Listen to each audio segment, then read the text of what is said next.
Hello everyone, I'm Black Marvin. I'm a progressive psychedelic trance artist and I'm also an electronic music teacher.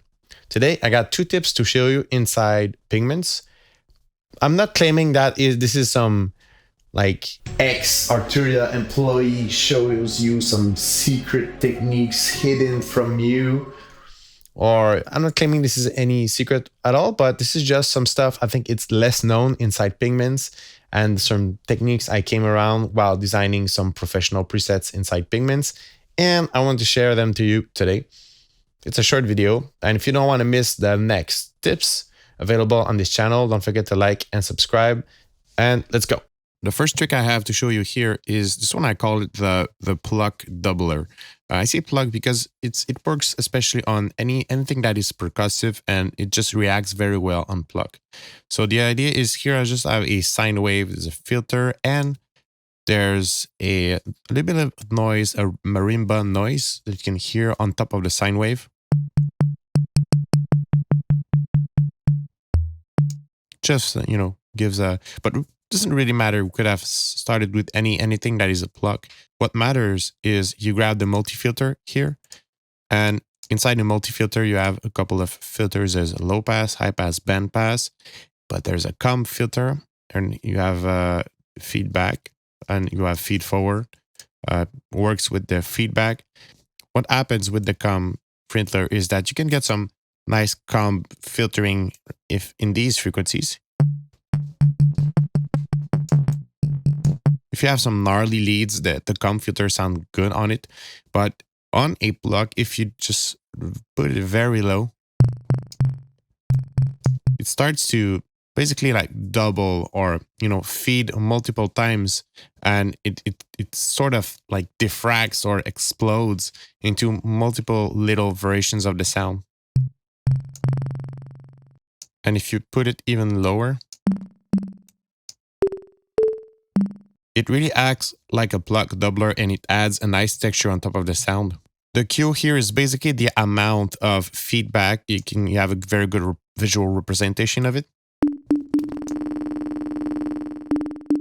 And what you can also do is go here and get a sample and hold. We're going to go back to that later. And you get sync dotted or whatever floats your boat in terms of timing. And you can just get it to have a different reaction.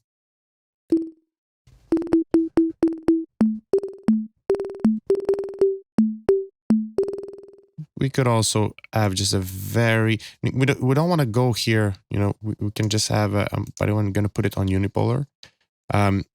So yeah, we want to stay in that realm where it's doubling.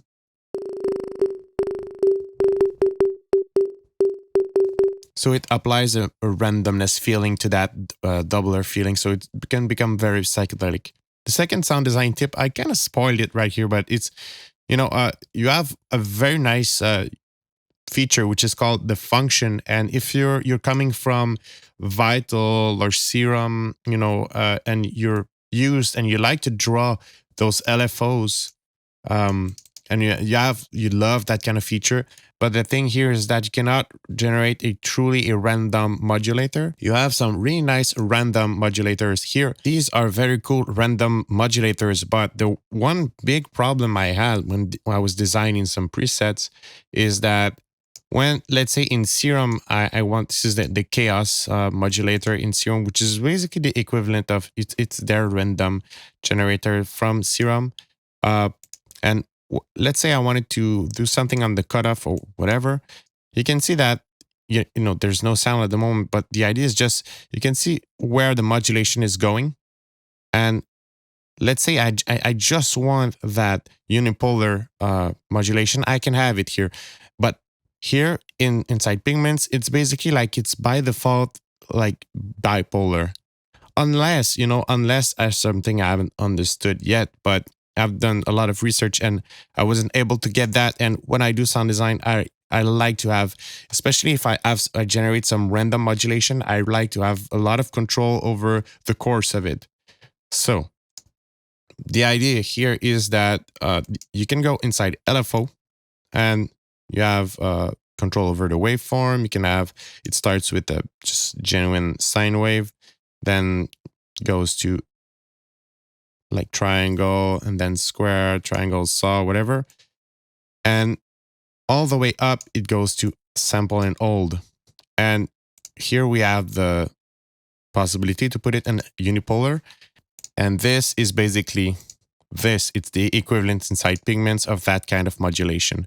So unless there's something I'm missing here, these are really cool, and they have a very nice visual feedback, visual representation of it. But lately I've been using this one because I can have the unipolar function, and it serves the same purpose for me. And that's it for this video. That was short and sweet. Hopefully you can apply these techniques now in your own sound design. Hopefully you learned something that you didn't know today. If you feel you want to dive deeper and you want some one-to-one mentoring, some lessons, some teachings, don't forget to check out my community of students.